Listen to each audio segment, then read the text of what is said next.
বিসমিল্লাহির রহমানির রহিম। সম্মানিত সৌদি প্রবাসীরা ও সৌদি ভিসা প্রত্যাশীরা, আসসালামু আলাইকুম ওয়া রাহমাতুল্লাহি ওয়া বারাকাতুহু। আমি তুফাইল আহমেদ সৌদি আরব থেকে আবারও সৌদি আরবে বসবাসরত সৌদি প্রবাসীদের নিয়ে এবং সৌদি ভিসা প্রত্যাশীদের নিয়ে আরও একটি গুরুত্বপূর্ণ ভিডিওতে। সম্মানিত সৌদি প্রবাসীরা ও সৌদি ভিসা প্রত্যাশীরা, এটি চলছে আরবি বছরের 1446 হিজরির শেষ মাস, অর্থাৎ জিলহজ মাসের শেষ। সামনে আসছে 1447 সাল, অর্থাৎ আরবি নতুন বছর, এবং সৌদি আরবের সবকিছু আরবি নতুন বছরের উপরে নির্ভরশীল। তাদের বর্ষপঞ্জিকা এবং বর্ষ শুরু আরবি বছর দিয়ে। আর সেই আরবি প্রথম বছরের প্রথম মাস হচ্ছে মহরম মাস। আর এই মহরম মাস আসছে 26শে জুন থেকে। এখন 26শে জুন আরবির যখন নতুন বছরে পদার্পণ করবে, অর্থাৎ 1447 হিজরি সনের মহরম মাস থেকে সৌদি প্রবাসীদের জন্য কি কি সুযোগ সুবিধা নিয়ে আসছে এবং কি কি পরিবর্তন এবং সংযোজন হচ্ছে, সেই বিষয়ে আজ আমি আপনাদের সামনে বিস্তারিত আলোচনা করব। তার আগে আপনাদের কাছে অনুরোধ, আপনারা যদি আমার চ্যানেলটিতে নতুন হয়ে থাকেন তাহলে প্লিজ সাবস্ক্রাইব করুন এবং পাশের বেল আইকনটি অন করে রাখুন, যাতে করে পরবর্তী ভিডিও নিয়ে আসলে সবার আগে দেখতে পান। তো সম্মানিত সৌদি প্রবাসীরা ও সৌদি ভিসা প্রত্যাশীরা, আপনারা ইতিমধ্যেই জানেন যে সৌদি ভিসা প্রত্যাশীদের জন্য এই মুহূর্তে একটি কঠিন সময় যাচ্ছে। যারা সৌদি ফ্যামিলি ভিজিট ভিসার অপেক্ষায় আছেন, উমরা ভিসার অপেক্ষায় আছেন এবং কাজের ভিসার যারা অপেক্ষায় আছেন, সেখানেও নতুন কিছু নিয়ম কানুন আইন পরিবর্তন এবং সংযোজন হয়েছে। আপনারা তো চিন্তায় আছেন, এবং যারা এসে গিয়েছেন কিংবা পুরনো আছেন তাদেরও একটা প্রত্যাশা যে নতুন বছরে আকামার ফি এবং আকামা হওয়া ছোট মুআসাসার ফি কমবে না বাড়বে, এবং বড় মুআসাসার অবস্থান কি হবে, সব মিলিয়ে আরবি নতুন বছরে আমাদের প্রবাসীদের জন্য কি থাকছে সেটি হচ্ছে আলোচনার বিষয়। তো প্রথমে আলোচনা করি যে ফ্যামিলি মাল্টিপল ভিজিট ভিসা। আমরা ফ্যামিলি মাল্টিপল ভিজিট ভিসা জানি যে ফেব্রুয়ারি থেকে সীমিতকরণ হতে হতে প্রায় বন্ধ হয়ে গিয়েছে হজের জন্য। হজ পরবর্তী সময়ে আমরা খোলার আশা করলেও 10ই জুন খুললেও 11ই জুন থেকে আবারও বন্ধ হয়ে যায়।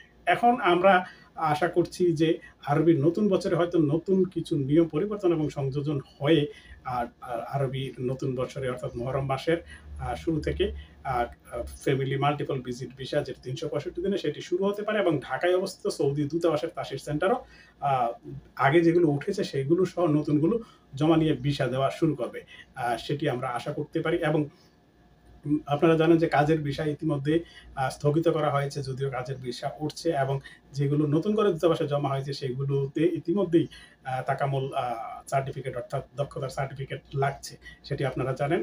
যেমন নতুন বছরে যে সেগুলো বাধ্যতামূলক হয়ে যাবে এবং ইতিমধ্যে হয়ে গিয়েছে, সেটা আপনারা ইতিমধ্যেই দেখেছেন। এবং উমরা ভিসা খুললেও সীমিত আকারে কিছু কিছু এজেন্সি করতে পারছে এবং সকলে করতে পারছে না এবং ফিরিয়ে দিচ্ছে। এবং এখানে সবচেয়ে বড় একটা বিষয় সংযোজন হয়েছে, সেটা হচ্ছে যে হোটেল রিজার্ভেশন। হোটেল রিজার্ভেশনটা নিয়ে অনেকে টেনশনে আসছেন। আসলে এটা আগেও ছিল, এখনো আছে, ভবিষ্যতে থাকবে। এটা নিয়ে টেনশনের কোনো কারণ নেই। এটা এজেন্সি যখন আপনার ভিসার জন্য অ্যাপ্লিকেশন করবে তারা সেগুলো করে দিবে। তো এখানে আপনাদের ভয়টা হচ্ছে আমরা যদি হোটেল রিজার্ভেশন করে ফেলি, আমরা ফ্যামিলি নিয়ে আমাদের কাছে কিভাবে রাখবো, কারণ আমরা তো ভিন্ন ভিন্ন শহরে থাকি। এটা নিয়েও আপনাদের টেনশনের কারণ নেই। ভিসা হয়ে গেলে আপনি যেই এয়ারপোর্টে, সৌদি আরবের রিয়াদ, দাম্মাম, জেদ্দা, মদিনা, আর যেই এয়ারপোর্টে আপনি ফ্লাইট দিবেন, সমস্যা নেই। আপনি শুধু ভিসা শেষ হওয়ার আগে রিটার্ন ফ্লাইটের টিকিট তো থাকবে, সেখানে আপনি দেশে পাঠিয়ে দেবেন। সেটাই, আপনাদের টেনশনের কারণ নেই।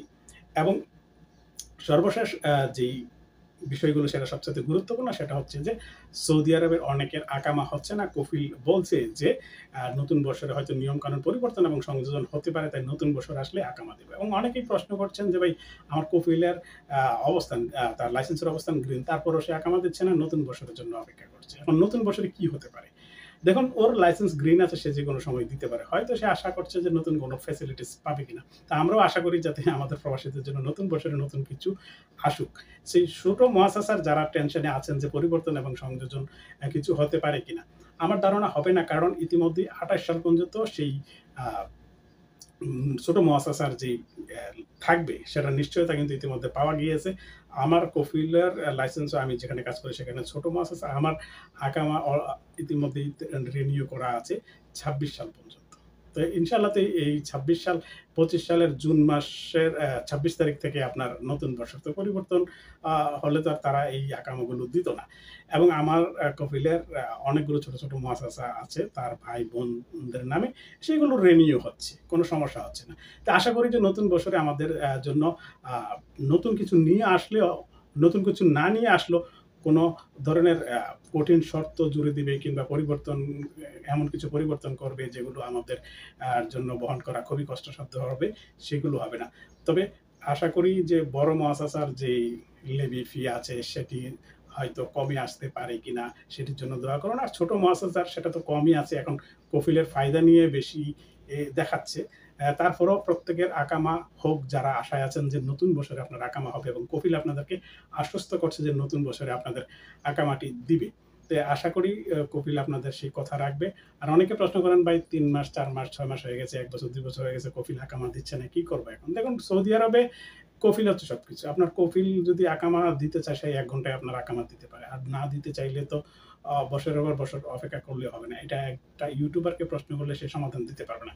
ইউটিউবার আপনাকে প্রচলিত আইন সম্পর্কে এবং যেটা চলছে, কিংবা নতুন আইন হয়েছে কিংবা আইন চলে গিয়েছে, এবং সেই বিষয়গুলো আপনাদেরকে ধারণা দিতে পারবে। কিন্তু কফিল থেকে আপনার আকামাটা করিয়ে এনে দিতে পারবে না।